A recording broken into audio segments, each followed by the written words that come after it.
সামনে এসে প্রতিবাদ করবে। আর সব সময় দক্ষিণপন্থী মানুষ সিবিআই ভেতরে গিয়ে দল বদলের সিদ্ধান্ত নেবে। আর রাজ্যের পুলিশ যেরকম কালীঘাটের ময়না, এরকম এখানে সিবিআইও মোদির কথা ছাড়া কথা কয় না। কমিশনার কেন ওখানে পৌঁছলেন? কেন কলকাতা পুলিশের ডগ স্কোয়াডকে না পাঠিয়ে মমতা ব্যানার্জি তার পোষা কুকুরদের পাঠালেন ওখানে সবটা ধামা চাপা দেওয়ার জন্য? যতবার আন্দোলন করার চেষ্টা করেছে, ঢাল তলোয়ার নিয়ে ওরা আটকাতে চেষ্টা করেছে। বেলডাঙ্গায় দাঙ্গা হচ্ছে, এই রাজ্যের পুলিশ দাঙ্গা আটকাবার মূলত নেই, কিন্তু আন্দোলন আটকায়। 100 দিন সিবিআই এর হাতে এই কেস কলকাতা হাইকোর্ট হস্তান্তর করেছিল। আমরা এখানে আজকে 100 দিন পরে কেন এলাম আগেও বলেছি। 21শে নভেম্বর আইএনএ বন্দীদের মুক্তির দাবিতে কলকাতার রাজপথে ছাত্র, যুব, শ্রমিক, মধ্যবিত্ত, কর্মচারী সবাই মিলে মিছিল করেছিল। ব্রিটিশ পুলিশের গুলিতে রামেশ্বর ব্যানার্জি এবং আব্দুল সালাম খুন হয়েছিলেন একই সঙ্গে একই দিনে। জেনে রাখা ভালো, অনেকে ফাঁসি গিয়েছিলেন এই বাংলায়, কিন্তু পুলিশের গুলিতে স্বাধীনতা আন্দোলনের প্রথম খুন ঠিক স্বাধীনতার 1 বছর আগে। আজকে তার 80 বছর। আবার এদিকে 100 দিন মানুষ বিচার দেখতে চাইছেন, তামাশা নয়। আমরা আজকে এখানে এসেছি এটা বলার জন্য, আমরা তামাশা দেখে দেখে ভীষণ ভাবে ক্লান্ত হয়ে পড়ছি। আমরা চেয়েছি অবিচারের অবসান, আমরা চাই সুবিচার। আজকে এখানে সিপিআইএম রাজ্য কমিটির ডাকে আমরা যারা এসেছি কয়েকজন, কিন্তু গোটা রাজ্যের মানুষ, দেশের মানুষ, গোটা বিশ্বব্যাপী যারা জাস্টিসের জন্য, বিচারের জন্য রাত জেগেছেন, দিন রাত এক করেছেন, পুলিশের মিথ্যা মামলা, হুমকি, এমনকি মস্তানির শিকার হয়েছেন, কখনো বারোটাতে, কখনো নৈহাটিতে, কখনো গড়িয়ায়, কখনো বাগবাজারে, কখনো কোচবিহারে। কেন? এই প্রশ্নের উত্তর চাই। যদি একজন খুন করতো তাহলে কেন বিনীত গোয়েল পুলিশ কমিশনার কেন ওখানে পৌঁছলেন? কেন কলকাতা পুলিশের ডগ স্কোয়াডকে না পাঠিয়ে মমতা ব্যানার্জি তার পোষা কুকুরদের পাঠালেন ওখানে সবটা ধামা চাপা দেওয়ার জন্য? পেশাদার দালালদের পাঠালেন। এখানে বিধাননগরে যারা পুলিশ আছে তাদেরও বলছি, যখন জুনিয়র ডাক্তাররা, যখন সিনিয়র চিকিৎসকরা, যখন ছাত্র, যুব, মহিলা যতবার আন্দোলন করার চেষ্টা করেছে, ঢাল তলোয়ার নিয়ে ওরা আটকাতে চেষ্টা করেছে। বেলডাঙ্গায় দাঙ্গা হচ্ছে, এই রাজ্যের পুলিশ দাঙ্গা আটকাবার মূলত নেই, কিন্তু আন্দোলন আটকায়। রাজ্য করার পরে 2.5 ডজনের বেশি ধর্ষণ হয়েছে জয়নগর থেকে জয়গা।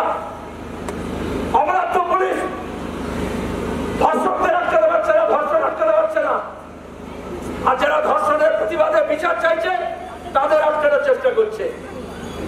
আজকে আপনারা এই প্রথম আমরা কিন্তু সিজিও কমপ্লেক্সের সামনে এসে দাঁড়িয়ে মিটিং করছি। আমরা জানি এই মোহাম্মদ সেলিম, এই সূর্য মিশ্র, এই রামচন্দ্র ডোম, এই মীনাক্ষীর নামে বিধাননগর পুলিশ কেস দেবে। গতকাল আপনারা জানেন ব্যাংশাল কোর্টে এই মীনাক্ষীদের, এই জানা খানদের কোর্ট বলেছে কি অন্যায় কথা, কেন সব মিথ্যা মামলা দিয়েছ? যে পুলিশ কে পুরুষ আর কে মহিলা জানে না, সে অপরাধী হবে? তার ডেটাবেস। আর অন্যদিকে মমতা বলেন সব নজরদারিতে আছে। বলতেন না প্রশাসনিক বৈঠক করে সব জানি, সব SMS করি ডাইরেক্ট। তাহলে এই যে ফেল কালচার মেডিকেল কলেজগুলোতে, হাসপাতালগুলোতে, শিক্ষা প্রতিষ্ঠানগুলোতে, বিশ্ববিদ্যালয়, স্কুলে, কলেজে, সমস্ত সরকারি অবস্থায় এটাকে গড়ে তোলা হয়েছে। এই ভয়, ভীতি পুলিশ এবং গুন্ডাদের দিয়ে একযোগে তাতে যে দুষ্কৃতীদের রাজত্ব হয়েছে, ছোট ছোট বাচ্চারা বোমা বিস্ফোরণে মারা যাচ্ছে। আর যখন বোমার কারখানা বিস্ফোরণ হচ্ছে, মমতা ব্যানার্জি বলছেন ওটা বিয়ে বাড়ির বাজি তৈরি করছিল। এইভাবে উনি সমস্ত অপরাধকে ধামাচাপা দেওয়ার চেষ্টা করেছেন। আজকে বীরভূমে তৃণমূলের অফিস ভাঙছে, আর কসবায় তৃণমূলের কাউন্সিলরকে খুন করার জন্য আরো তৃণমূলের নেতারা সুপারি দিচ্ছে। তাহলে আমরা যখন বিচারের দাবিতে লড়ছি, আর্জি করে ওই মেয়েটির নির্যাতনের প্রতিবাদে এবং অপরাধী শাস্তির দাবি তো বটেই, কিন্তু বাকি মানুষরা যে সোচ্চার হচ্ছে নিজের পাড়ায়, মহল্লায়, জেলায়, গ্রামে, কর্মস্থলে, বাসস্থানে, এই যে দুষ্কৃতির আখড়া হয়েছে, মানুষ তার থেকে প্রতিকার চাইছে। আর এই দুর্নীতি করা হয়েছে, দুষ্কৃতিদের রাজত্ব করা হয়েছে, কারণ তার আড়ালে দুর্নীতি হচ্ছে, সব রকমের দুর্নীতি। আর সিবিআই এখানে কয়েকটা দুর্নীতি মামলা পেয়েছিল, শুনলেন মীনাক্ষীর কাছে। আমরা আসি এখানে যে অপরাধী ধরো বলে, আর তৃণমূলের লোকরা কি আসে? অপরাধী হিসেবে আসে। অবশ্য মমতা ব্যানার্জি বলবেন না না, অপরাধী নয়, অভিযুক্ত মানে অপরাধী নয়, বলে না? নতুন নতুন ব্যাখ্যা দিচ্ছে না। ভাইপো এসছিল না অনেকবার, এখন হিন্দি দিল্লি ঘুরছে না। আমরা তো এখানে বলেছিলাম সিবিআই কে দিয়েছি, ইডি কে দিয়েছি, বিদেশি বান্ধবীদের খাতায় টাকা জমা হয়েছে, কোন ইডিয়াই হচ্ছে? আজকে আজিকর কাণ্ড দেখিয়ে দিচ্ছে মোদী চুপ, যেমন মণিপুরের ঘটনায় চুপ, তেমনি আজিকরের ঘটনায় চুপ। ভোটের সময় বড় কথা বলবেন। আর রাজ্যের পুলিশ যেরকম কালীঘাটের ময়না, এরকম এখানে সিবিআইও মোদীর কথা ছাড়া কথা কয় না। তাহলে আসলে এই যে এজেন্সি গুলো, তাদের উপর মানুষের ভরসা কমছে। এর এজেন্সি, স্টেট এজেন্সি, যে খুনটা হয়েছে, সে খুনটা একজন অপরাধ করেনি, সরকার করেছে, রাষ্ট্র করেছে। যে ব্যবস্থা গড়ে তোলা হয়েছে, বুথ দখল থেকে শুরু করে হাসপাতাল দখলে, তারই তো জন্য হয়েছে, আর সেটাকে কায়েম রাখার জন্য এরা দুর্নীতির বিরুদ্ধে তদন্ত করবে সিবিআই। যেদিন হাইকোর্ট 100 দিন আগে সিবিআই হস্তান্তর করেছিল, সেই দিনই আর্জি করে সামনে শ্যামবাজারের মোড়ে আমরা বলেছিলাম আমাদের পার্টির তরফ থেকে, এই মিডিয়া এখনো জিজ্ঞেস করে সিবিআই প্রতি আপনাদের ভরসা আছে? আমরা বলেছিলাম ব্যাপক কাণ্ড থেকে শুরু করে এখানকার শিক্ষক নিয়োগে, এই যে বাকি গরু পাচারে, এই যে রেশন কাণ্ডে,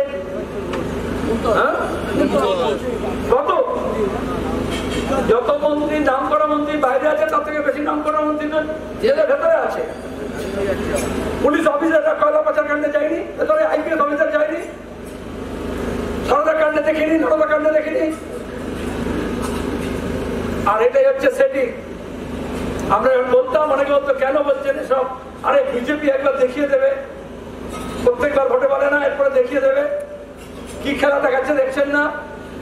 মানুষ যখন একসঙ্গে মিলে প্রতিবাদ করছে, ওরা তার মধ্যে মন্দির, মসজিদ, হিন্দু, মুসলমান, আল্লাহ ভগবানের নাম করে ভাগ করার চেষ্টা করছে। আর আমরা রাজধানীটা শুধু সিপিআইএম না, রাজ্যের সমস্ত বামপন্থী মানুষকে এক কাট্টা করতে বলছি। এই অপরাধ জগতের বিরুদ্ধে লড়াই করার জন্য পুলিশ বা সিবিআই এর ভাষায় না, শুধু মানুষ তার অধিকার প্রতিষ্ঠার জন্য যেমন লড়াই করে, বিচার ওই রকম ছিনিয়ে আনতে হয়।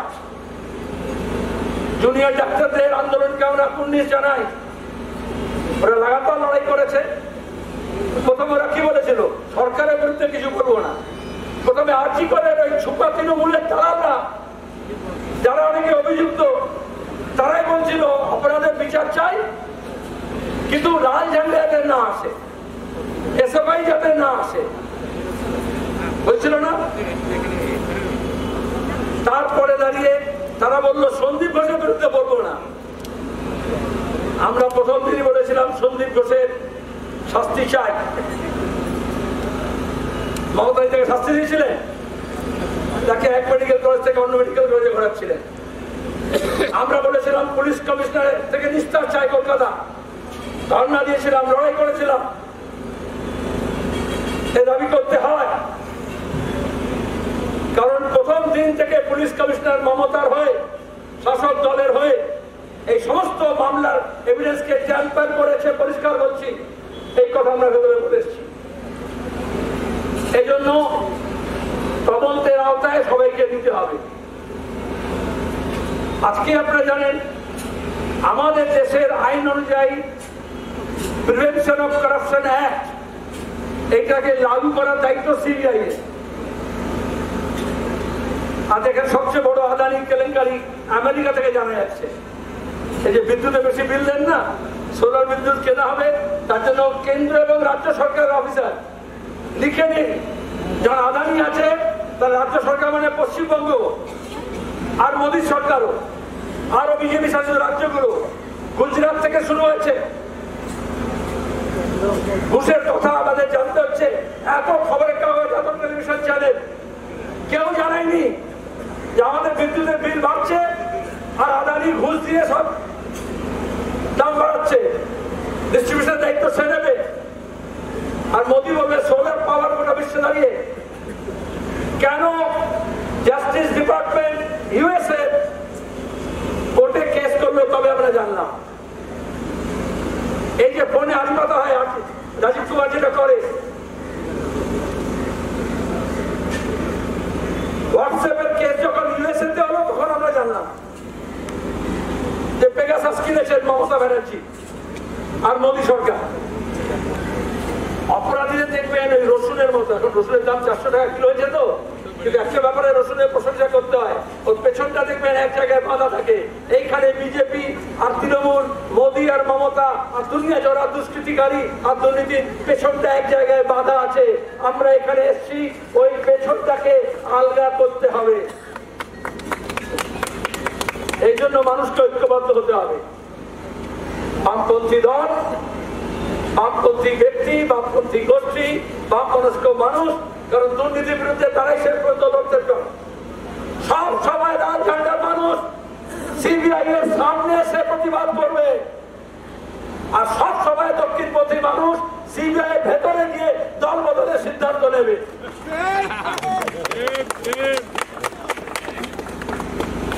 এই গর্বের জায়গা থেকে আমরা লড়াইটা চালিয়ে যাবো, এই শপথ নিচ্ছি। আমরা ধৈর্য হারাইনি। যত মহিলারা নেমেছিলেন, যত সংগঠন নেমেছিল তিলোত্তমা অভয়ার নাম করে, তাদেরও বলবো লড়াই চালিয়ে যেতে হবে, ঐক্যবদ্ধ ভাবে, সংঘবদ্ধ ভাবে। যত মানুষ কলম ধরেছিলেন, তুলি ধরেছিলেন, ঝান্ডা ধরুন না ধরুন, গোষ্ঠীবদ্ধ হাত উঠতে তুলে ধরেছিলেন, সেটাকে আরো মজবুত করতে হবে। অফিসার আমাদের বললেন, মীনাক্ষী যা বলেছে, কারণ বেশি কথা বলা যায় না, বললেন বিচার চলছে, আমি তদন্ত করছি, নিয়মত তাই, আপনারা সব কথা বাইরে বললেন না। আমরা সব কথা বাইরে বলবো না, কিন্তু আপনাদের সব কথা খুলে কোর্টের কাছে বলতে হবে, কিচ্ছু লুকোবেন না। দুই, আমরা বললাম তৎপরতা দেখাবে। তিন, আমাদের যে আইনজীবী গেছিল সঙ্গে, সংযুক্তা বললো আপনাদের উকিল যাতে কোনোদিন কোর্টে গিয়ে তারিখ পে তারিখ না চায়। আমরা যেদিন বুঝবো যে সিবিআই বলবে, যেমন সুপ্রিম কোর্টে দেখলাম রাজ্যে এত কোটি টাকা খরচ করে তারিখ পে তারিখ করার চেষ্টা করা হচ্ছিল, শিয়ালদা কোর্টে দরকার হলে আমরা শিয়ালদা কোর্টের সামনে জমায়েত করব, কিন্তু বিচারের প্রক্রিয়া ত্বরান্বিত করা চায়। আবার তাড়াতাড়ি করার মানে ধামাচাপা দেওয়া নয়, সত্যের গভীরে যেতে হবে। ওরা বলবেন সবসময়, আপনারা শুনেছেন যে যা আমাদের সামনে হাজির করা হয়েছে, যে হাজির করা হয়েছে মানে অপরাধীকে নিজে এসে বলে যাবে। আর যেখানে মমতা তাকে আঁচলের তলা রাখছেন, তাহলে আপনাকে একটু ভেতরে যেতে হবে, তদন্ত করতে হবে। একজন মহিলা অফিসার, আইও যিনি মহিলা, এত হাজার হাজার মহিলা রাস্তায় নেমেছে, দিন রাত এক করছে, রাত যাচ্ছে, আপনি মহিলা হয়ে নিজের অন্তরের কথা শুনুন, দিল্লির কথা শুনবেন না, কালীঘাটের কথা শুনবেন না।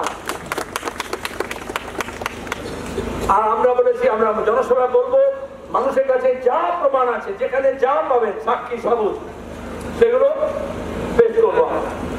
যতবার ডাকবে মীনাক্ষীরা যাবে, কেউ মুখ লুকোবে না, কারণ ওরাই গাড়ি আটকেছিল, তবেই মানুষ জেনেছিল।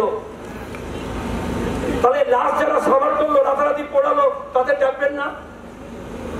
যে মহিলা অ্যাসিস্ট্যান্ট সুপারের নাম করে ফোন করলো, প্রথমে বললো অসুস্থ, তারপরে বললো সুইসাইড, তাহলে কার নির্দেশে বললো? পরিষ্কার কথা, একজন অ্যাসিস্ট্যান্ট সুপার নিজে তো বলতে পারে না, আর পুলিশ দায়িত্ব এড়াতে পারে না। ফোন কলের মধ্যে আছে, ওদের পরিবার দিয়েছে বলে আমি বলছি যে আমাদের সঙ্গে সবাই আছে, ডাক্তারও আছে, পুলিশও আছে। তাহলে পুলিশের প্রেজেন্সে বলা হয়েছে, আর পুলিশ কত অপদার্থ দেখেন। আমি যখন প্রথমে প্রেস কনফারেন্স করে বললাম যে হসপিটাল অথরিটি কেন বললো সুইসাইড, তার মানে তারা হত্যাটাকে ধামা চালাতে দিয়েছিল, পরিষ্কার।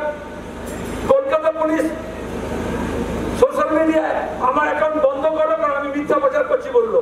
কারণ বিনীত গোয়েল প্রেস কনফারেন্সে বললেন আমি কখনো সুইসাইড বলিনি, ঠাকুর ঘরে কেড়ে আমি তো কলা খাইনি।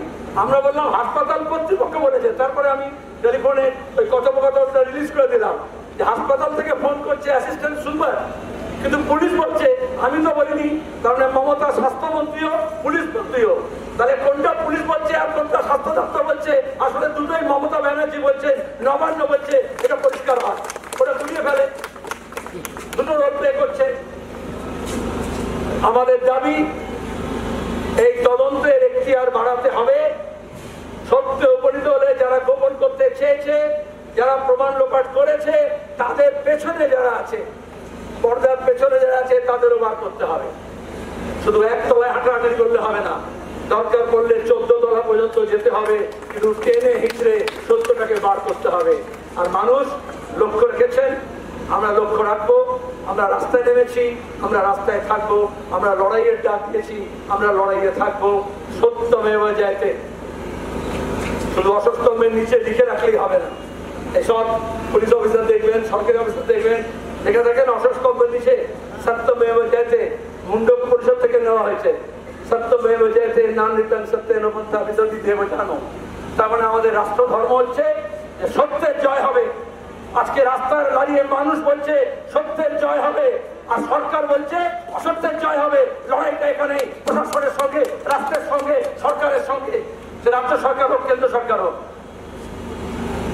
এই যে হিংসা, দাঙ্গা হাঙ্গামা হোক, খুনোখুনি হোক, ধর্ষণ হোক, নির্যাতন হোক, আমাদের স্বাধীনতার পরে আমরা বলেছিলাম আমাদের সাংবিধানিক ভিত্তিতে সত্যের জয় হবে রাষ্ট্র ধর্ম। আর রাজনীতির ধর্ম হচ্ছে অহিংসা পরম ধর্ম। মোদী মমতা মিলে যেটা করেছে, অহিংসার অটাকে তুলে সত্যমেব জয়তের সামনে লাগিয়ে দিয়েছে। আর প্রতিদিন এই ঘটনাগুলো প্রমাণ করছে যে হিংসা পরম ধর্ম, সর্বত্র, আর অন্যদিকে হচ্ছে অসত্যমেব জয়তে।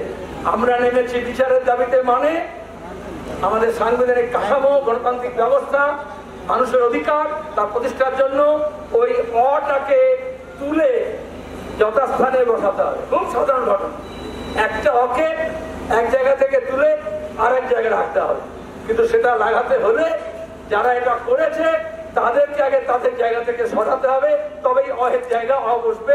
আর তা নাহলে এই সব প্রতিদিন মিথ্যাচার হবে। আমি অনেকগুলো কথা বললাম, বলতে হলো কারণ এই সিবিআই কাছে আমি আশা করব যে আদানি ব্যাপারে তদন্ত করবে। এডেনবার্গ রিপোর্টের পরে আপনারা দেখেছেন সুপ্রিম কোর্ট পর্যন্ত কিরকম অন্যায় করেছে, অন্যায় করেছে, সেবি অন্যায় করেছে। আজকে গোটা বিশ্ব বলছে আদানি চোর, ঘুষ দিয়েছে রাজ্য এবং কেন্দ্র সরকার অফিসারকে দিতে চেয়েছে, প্রমাণ এসছে 2000 কোটি টাকা। অথচ আমাদের দেশে, আমাদের রাজ্যে মোদী আর মমতা সুখে। অনেকে বলে, আপনি বলছেন মোদী ভাই দিদি ভাই, এটা কি ঠিক? দুটো আলাদা, দুটো আলাদা, কিন্তু মাঝখানে একটা ব্রিজ হয়তো, তাহলে মাঝখানে আদানি আছে যে ব্রিজটা করে দিয়েছে, তার ডান হাতটা আদানির সঙ্গে ধরে, মোদীর সঙ্গে ধরে আছে, আর বাঁ হাতটা মমতার সঙ্গে ধরে আছে। এইটা যদি আমরা বুঝতে পারি, তাহলে আমাদের যা কিছু ঘটছে, যত অপরাধ আমাদের বিরুদ্ধে সংঘটিত হচ্ছে, বেকারি প্রশ্ন হোক, নারী নির্যাতনের প্রশ্ন হোক, মূল্যবৃদ্ধির প্রশ্নে হোক, তাহলে আমরা আসল শত্রু বুঝতে পারবো। আর সেই শত্রু বুঝতে পারলে হিন্দু বিরুদ্ধে মুসলমান নয়, মুসলমানের বিরুদ্ধে হিন্দু নয়, সবাই মিলে এই জাতাকলের বিরুদ্ধে আমাদের লড়তে হবে, যাতে আর আমাদের মেয়ে আরজি করের মতো নির্যাতিত না হয়, ধর্ষিতা না হয়, আর আমাদের ছোট ছোট বাচ্চারা যাতে খুন না হয়, যাতে বোমার আঘাতে মারা না যায়, আমাদের চাকরিগুলো যাতে চুরি না হয়, ছেলেমেয়েরা যাতে রাস্তার ধারে পড়ে না থাকে, নিয়ম যাতে সুষ্ঠুভাবে হয়। কথা বলে আপনাদের সবাইকে, এখানে শেষ নয়, এখান থেকে নতুন করে শুরু।